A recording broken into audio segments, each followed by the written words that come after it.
আমাৰ পাৰ্টিত মই নিজে উপস্থিত আছিলো। ৰুবুল আলী আৰু তেখেতৰ কোনোবা এটা ভাতৃ মানে কংগ্ৰেছৰ পাৰ্টি যেতিয়া আক্ৰমণ কৰিব আহিছিল আমাৰ মূল্য থকা নিৰাপত্তাৰক্ষী ব্লেক ফায়াৰ কৰিলে দুইটাই পলাই পতং দিলে। আমি শান্তিপূৰ্ণভাৱে ৰিলি কৰি তেখেতসকলৰ অনুমতিও নাছিলে, আমি অনুমতি লৈ কৰি আছো, গতিকে ইয়াত একো হোৱা নাই। পলাত দুইটাই কৈছে আপোনাৰ থানাত ৰিপৰ্টটো পাই যাব। এইবিলাক দুনিয়া মানুহৰ চুৰ পৰিয়ালৰ পৰা কি ভাল আশা কৰিব।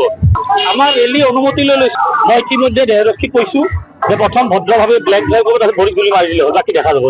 আমাৰ আগত টাটা দিছে মানে আমি কোনে কাক ভোট দিয়ে কোনে কাক ভোট দিয়ে আমাৰ কোনো কথা লগা নাই, হয় না? কোনোবাই কংগ্ৰেছক ভাল পায়, কোনোবাই টিএমচিক ভাল পায়, কোনোবাই বিজেপিক ভাল পায়, তেওঁলোকে ভোট দিব। আমাৰতো একো নাই, পজিশ্যন কৰি আছো আমি টিএমচিৰ পৰা কৰি আছো, যে টিএমচিৰ পৰা কৰিছো। আমাৰ খুব মানে ধুনীয়াকৈ নহ'লে আমাৰ পজিশ্যন চলি আছে। ইয়াতে আহি তেওঁলোকে এটা বিভ্ৰান্তি সৃষ্টি কৰিব খুজিছে।